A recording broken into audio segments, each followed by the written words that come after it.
بئس مثل القوم الذین کذبوا بآیات، بری ہے مثال اس قوم کی جس نے اللہ کی آیات کو جھٹلایا۔ یہ جھٹلانا کون سا ہے؟ دیکھیں، جھٹلانا کسی شے کا دو طریقے سے ہوتا ہے، قولاً یا حالاً۔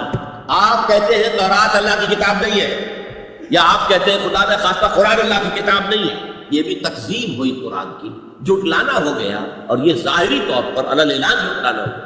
ایک ہے عملی طور پر حال کے انداز میں جھٹلانا۔ کیا مانی؟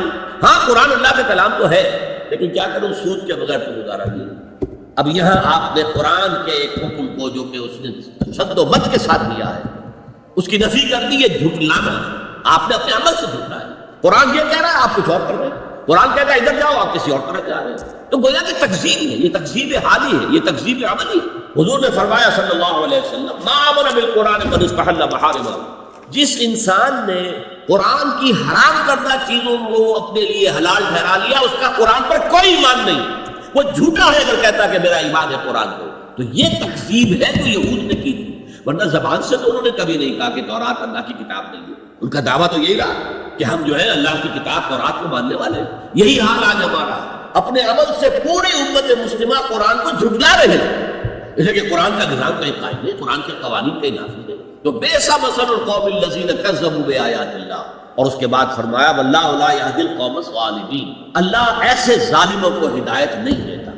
اس میں ہمیشہ میں نے اضافہ کیا، زبردستی ہدایت نہیں ہے۔ ایک آدمی ظلم کر رہا ہے، غلطی پر ہے، لیکن یہ کہ اس کے اندر ابھی اگر مادہ باقی ہے کہ حق کو سمجھے اور قبول کرے تو اللہ اس کو ہدایت دے دے گا۔ اس کے معنی یہ نہیں ہے کہ کوئی ظالم ہو، مشرک ہو، کافر ہو تو اللہ اسے ہدایت نہیں دے گا، نہیں، زبردستی ہدایت نہیں دیتا۔ اللہ تعالیٰ نے دنیا بنائی ہے آزمائش کے لیے، انسان کو اختیار دے دیا ہے، اما شاکرا و اما کفورا، چاہے تم شکر گزار بندے بن کر رہو، چاہے ہمارا کفران نعمت کرو۔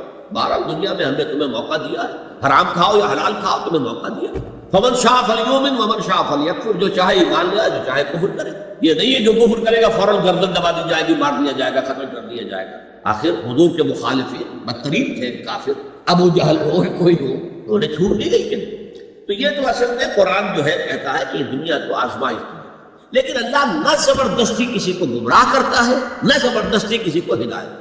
اگر وہ زبردستی گمراہ کرے یا ہدایت دے تو پھر وہ چوائس تو ختم ہو گیا، پھر وہ امتحان کا معاملہ تو ختم ہو گیا، جس کو اقبال کہتا ہے قرآن مجید کی آیت کی ترجمانی کرتے ہوئے۔ قرآن کہتا ہے خلق الموت والحیات لیبلوکم ایکم احسن عملا، اس نے یہ موت و حیات کا سلسلہ اس لیے بنایا ہے کہ تمہیں آزمائے کہ کون ہے تم میں سے اچھے عمل کرنے والے۔ اسی کو علامہ اقبال نے کہا الزم ہستی سے تو ابرائے مانند حباب، کیا ہماری حیثیت ہے، یہ پوری کائنات، اس میں میرا اور آپ کا کیا مقام ہے؟ بلبلا، جیسے سمندر کے اوپر پانی کا کوئی بلبلا بن گیا ہو تو سمندر کے پانی سے اس بلبلے کی کیا نسبت؟ لیکن یہ بلبلا بہت عظیم ہے، یہ انسان، اس کو جو ہے خلافت الارض دی گئی ہے، زمین کا خلیفہ بنایا، لیکن بہت پیارا انداز ہے یہ، کلزم ہستی سے تو ابرا ہے مانند حباب، اس ضیاء خانے میں تیرا انتہا ہے زندگی، یہ زندگی جو ہے امتحان ہے۔